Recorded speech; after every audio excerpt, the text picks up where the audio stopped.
الحمد لله وحده والصلاة والسلام على من لا نبي بعده. أعوذ بالله من الشيطان الرجيم. لكن الذين اتقوا ربهم لهم غرف من فوقها غرف مبنية تجري من تحتها الأنهار وعد الله لا يخلف الله الميعاد.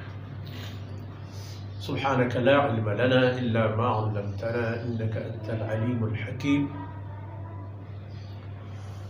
رب اشرح لي صدري ويسر لي أمري واحلل عقدة من لساني يفقه قولي واجعل لي وزيرا من أهلي. رب زدني علما وارزقني فهما ثم أما بعد. گرامی قدر بھائیوں، بہنوں اور پیارے بچوں، گزشتہ آیتوں میں اگر یاد ہو تو ہم نے ایک صورتحال کا سامنا کیا تھا جہنمیوں سے متعلق، اور وہ منظر کچھ اس انداز کا ہے کہ لہم من فوقہم ظلل من النار ومن تحتہم ظلل. ان جہنمیوں کے لیے جہنم کے اندر ان کے اوپر سے آگ کے سائبان اور ان کے نیچے بھی آگ کے سائبان. اب سائبان ہی نہیں ہوگا، کوئی بچونا، کوئی چھت، کوئی فرش، اسی طرح کے آگ کے ہوں گے.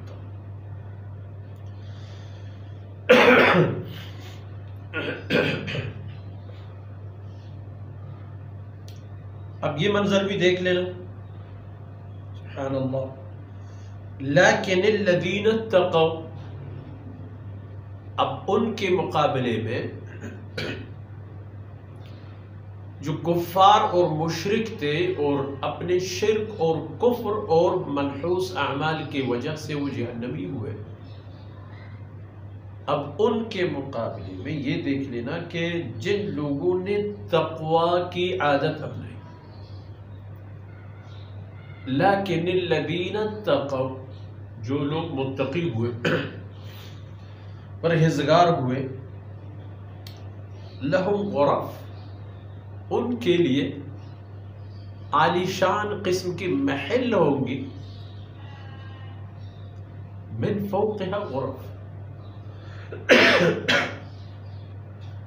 کہ ان کی پھر ان محلوں کے اوپر پھر اور خوبصورت قسم کے محل ہوں گے، مبنیہ، اور مبنی ایک دوسرے کے اوپر بنائے گئے، جسے خوبصورت اپارٹمنٹ بن جائے. ان کے اوپر آگ، نیچے آگ، یہاں اوپر عالیشان بنایا اور نیچے بھی عالیشان بنایا. عالیشان بلڈنگ کے اوپر، اس کے اوپر، اس کے اوپر، اسی طرح جتنے اللہ کی مشیت ہو. تجری من تحتها الانہار، اور ان کے ان بنایوں اور اپارٹمنٹوں اور ان کے ویلاؤں اور عالیشان محلوں اور خوبصورت قسم کے ان کے رہائش گاہوں کے نیچے ان کی تسلی اور تشفی اور حسن کو مزید بالا کرنے کے لیے نہریں بہہ رہی ہوں.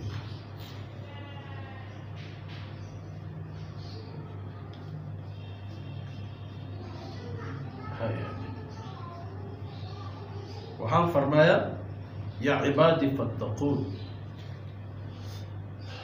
او میرے بندو، میری ناراضگی سے بچو اور ان مصائب سے اپنے آپ کو خلاص کرو، ان میں نہ پڑو.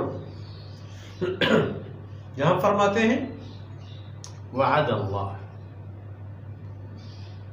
مشرکین اور کفار کے لیے اللہ کی وہ فرمودہ، اہل ایمان اور متقین کے لیے اللہ کا یہ فرمان، وعد اللہ، یہ اللہ کا وعدہ ہے، یہ طے شدہ بات ہے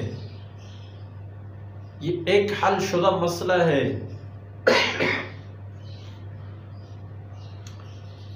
تو پھر جان لو لا يخلف اللہ المیعاد، اللہ اپنے وعدے کا خلاف نہیں کرتا. جو جہنم کا راستہ انتخاب کرتا ہے اس کے لیے وہی جہنم کی بلڈنگ ہے. آگ کے اوپر آگ، نیچے اوپر نیچے، فرش عرش سب آگ کے آگ.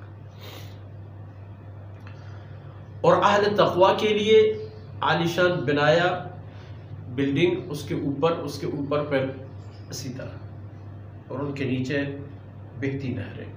اللہ اپنے وعدہ خلاف نہیں کرتا. یہ مرضی آپ کی ہے بنی آدم، کون سا رستہ اور کون سا منزل.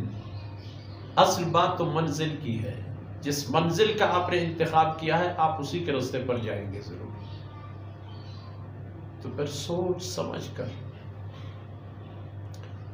نجات کی منزل کا انتخاب کرو تاکہ آخرت کی تباہی سے بچو اور آخرت کی سعادتیں حاصل کر جاؤ. ان معروضات کے ساتھ ہی آج کی باتیں ختم پذیر ہوتی. اللہ رب العزت کو تاہیوں سے درگزر فرمائے. وصلی اللہ علی نبینا محمد وعلی آلہ وصحبہ.